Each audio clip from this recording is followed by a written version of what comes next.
बलूचिस्तान में पाकिस्तानी आर्मी पर लगातार बीएलए हमलावर है और कई बड़े अटैक्स को बीएलए अब तक अंजाम दे चुका है।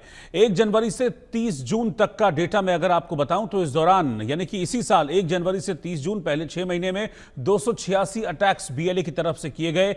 123 बॉम्ब धमाके बीएलए की तरफ से पाकिस्तानी सेना को निशाना बनाकर किए गए हैं और इस बीच 10 स्पेशल ऑपरेशंस भी पाकिस्तानी आर्मी के खिलाफ चलाए गए हैं, जिनमें से 3 सुसाइड मिशन थे। इन मिशन में 58 एजेंट पाकिस्तानी सेना के मारे गए, 290 सैनिकों को गिरफ्तार किया बीएलए ने और 677 जवानों की, पाकिस्तान के फौजियों की मौत हुई है बीएलए के इन अटैक्स में। यह डेटा सामने आया है साल 2025 के पहले 6 महीने का डेटा। आप देखिए कि 180 दिनों में 677 पाकिस्तानी जो जवान हैं वो बीएलए ने मार गिराए हैं। किस तरीके से बीएलए लगातार हमलावर हो रहा है, अटैकिंग हो रहा है, यह देखना होगा। 6 महीने के दौरान 677 लोगों को बीएलए की तरफ से मारा गया है। आप अंदाजा लगाइए कि हर महीने 115 के आसपास पाकिस्तानी फौजी पिछले 6 महीनों के दौरान बीएलए ने मारे हैं। 286 अटैक्स किए हैं, कई बॉम्ब हमले भी किए गए। अभी रिसेंट में जो अटैक हुआ है उसमें भी आईईडी का इस्तेमाल किया गया था जब धमाका किया गया और 29 पाकिस्तानी सैनिकों को मौत के घाट उतार दिया गया। मेरे साथ 2 खास मेहमान हैं, major retired Mohammad Ali Shah, defence expert, और अरविंद सिंह तेजावत जी, विदेश मामलों के जानकार। आप दोनों का बहुत बहुत स्वागत है। मेजर शाह, पहले मैं आपके पास आ रहा हूं। कल फिर अटैक हुआ बीएलए की तरफ से, इसमें 29 पाकिस्तानी फौजी मारे गए और सीधा स्पष्ट संदेश बीएलए की तरफ से दिया है, या तो हमको स्वतंत्रता दे दो, या तो हमको आज़ाद मुल्क जो हम मांग रहे हैं आज़ादी दे दो, वरना हम ऐसे ही मारते रहेंगे और ये संघर्ष कभी खत्म नहीं होगा, हम इसके लिए तैयार हैं।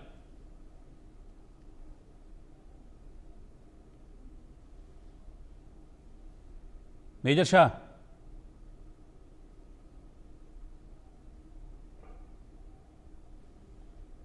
मुझे लगता है कि शायद मेजर मोहम्मद अली शाह को मेरा ऑडियो नहीं जा रहा। ये सवाल लेकर अरविंद सिंह तेजावत जी मैं आपके पास आ रहा हूं।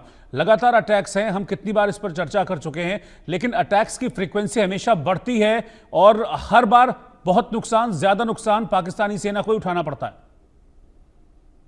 रोहित साहब, ये बात तो सही है कि वहाँ बलूचिस्तान में बहुत ही ज्यादा अनरेस्ट है और अनरेस्ट होना वाजिब है। वाजिब इसलिए है कि दरअसल उनके जो इंसानी हकूक है उनको, उनकी परवाह नहीं की जा रही है। जो उनके जो फंडामेंटल राइट्स हैं उन सब का वायलेशन हो रहा है। वहां पे जो वहां के लीडरान हैं उनका अपहरण कर दिया जाता है और उसके बाद में कई लंबे टाइम तक खबर नहीं मिलती है और उसके बाद में फिर अचानक से पता चलता है कि वो मारे गए हैं, या जो पुलिस ने जो किया उनको पूछताछ में इतना ज्यादा सख्ती बरत ली कि वो आखिर में मर ही गए। तो ये तमाम तरीके की चीजें हैं। दूसरी बात ये कि जितना उनका जो रिसोर्सेज हैं वो भी पाकिस्तान के जो खासकर जो वहाँ का जो अमीर तबका है वह अपने लिए इस्तेमाल कर रहा है। तो धीरे धीरे आखिर में लोग बहुत लंबे समय तक किसी भी रीजन के लोगों को बेवकूफ नहीं बनाया जा सकता है और यही वजह है कि धीरे धीरे वहाँ बलूचिस्तान के लोगों को समझ में आ रहा है कि पाकिस्तान के साथ में रहने में कोई खास फायदा नहीं है। दूसरी बात यह है कि जो बलूचिस्तान की अपनी एक सेपरेट आइडेंटिटी है, उनके कल्चर वगैरह सब थोड़ा सा डिफरेंट है और वो थोड़ा एक डिफरेंट हिस्ट्री भी शेयर करता है और यही वजह है कि वो पाकिस्तान के साथ कंफर्टेबल नहीं है। और अगर ऐसा नहीं है तो एक डेमोक्रेटिक तरीके से पाकिस्तान के जो हुकूमत है उसको उसे रेस्पेक्ट करना चाहिए और पूछना चाहिए। जो खासकर कम से कम जो बंदियों को जो कोर्ट के सामने पेश करने का, या जो एक पूरे जो अंतर्राष्ट्रीय दुनिया में एक जो मिनिमम जो जरूरत है वह तक वहां पे नहीं, उसका भी अनुसरण नहीं होता है रोहित साहब। तो एक बहुत बड़े पैमाने पे अनरेस्ट तो है ही वहां पे, जिसको पाकिस्तानी हुकूमत अगर नहीं समझती है तो हालात और भी ज्यादा खतरनाक हो गए। रोहित साहब, ठीक है, मैं आपके पास लौटता हूं। मेजर मोहम्मद अली शाह, अगर आप मुझे सुन पा रहे हैं तो क्या ये जंग इसलिए बढ़ती जा रही है क्योंकि पाकिस्तान ने इसे अपनी नाक की लड़ाई बना लिया है?